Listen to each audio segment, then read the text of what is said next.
Hello snowboarders of the internet. I'm your host Kevin here with Angry Snowboarder Reviews, and today we are going to be talking about the Rossignol Sashimi Lite.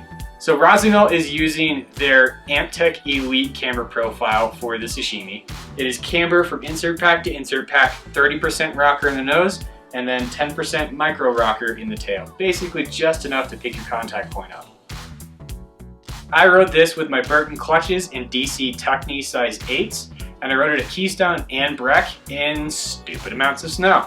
I rode this in March, which if you were paying attention to the conditions in Colorado in March, it was Pow Town. Every day. It was insane. We got way more snow than we could handle. It was ridiculous. But yeah, so I rode it in knee deep, waist deep, ankle deep, boot deep, deep. I rode it in deep.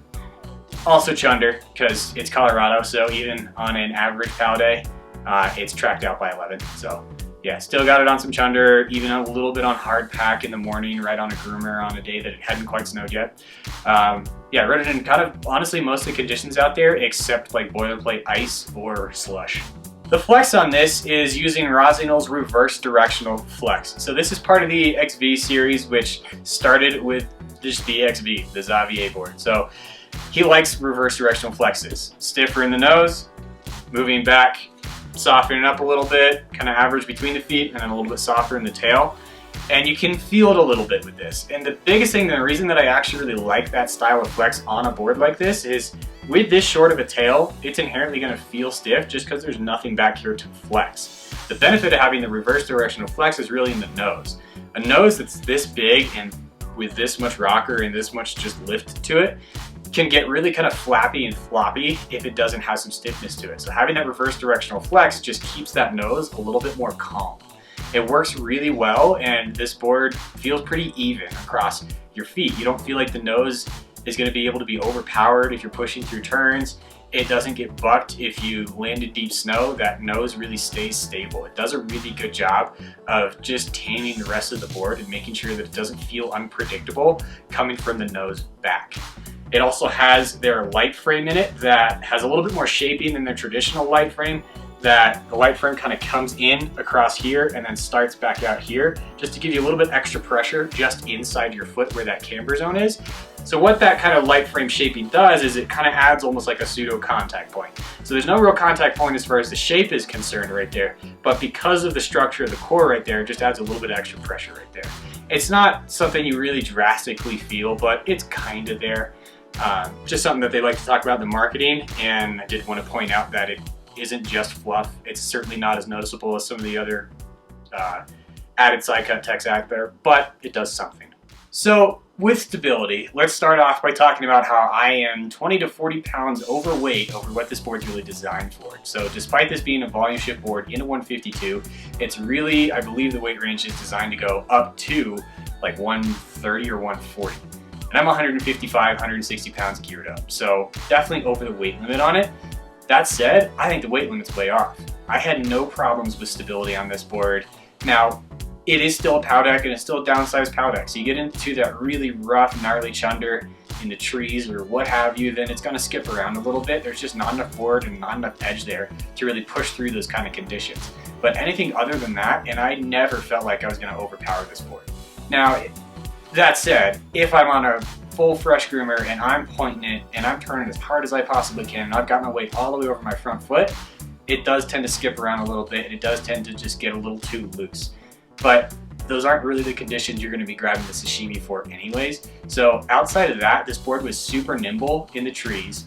It was really, really good in deep snow, and I think the weight limit should be pushed up a little bit. I never had a stability issue really on this thing at all. The snap out of this board was really the only thing about it that I didn't super enjoy. It doesn't have a crazy amount of pop to it, and that could be the only piece of it that really falls down to the fact that I'm a little overweight on this board, is it just didn't have that boost to it. Now, I never really had a problem with the amount of snap that I was getting out of it. It always got me up and over what I needed it to get me up and over, and it did its job, but it's not a shining feature. The nose is huge.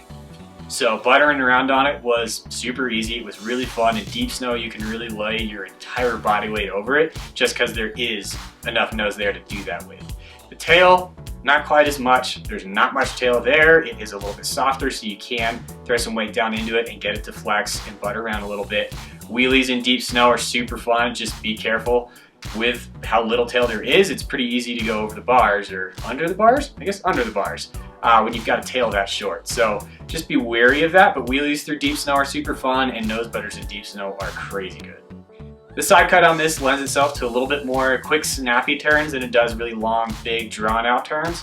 And this is more of your resort pow killer, so it kind of makes some sense.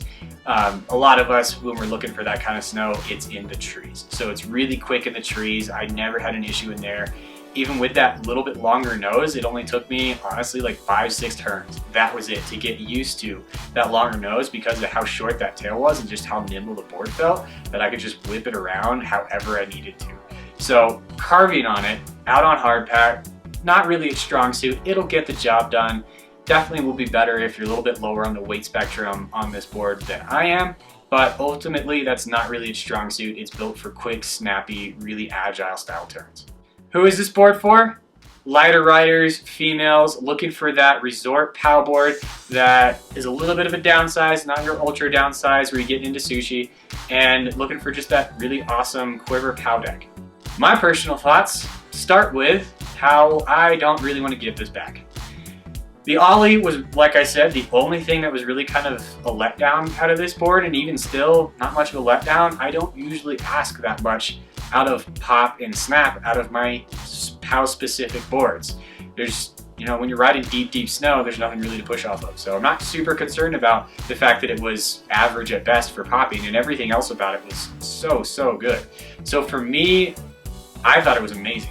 And that definitely speaks to the fact that I really think that Rossignol should be revisiting how this board is marketed and what weight ranges that this board is marketed to, because guys my size can easily get on this, and it is a super fun board, especially in the trees. That's one of the reasons I really like it so much. Is in Colorado, POW is almost always going to be in the trees because it's tracked out by 10, 11 o'clock anywhere else. So having a board that's super quick and good in the trees is key to having a really good long POW day, and that's where this board really shines.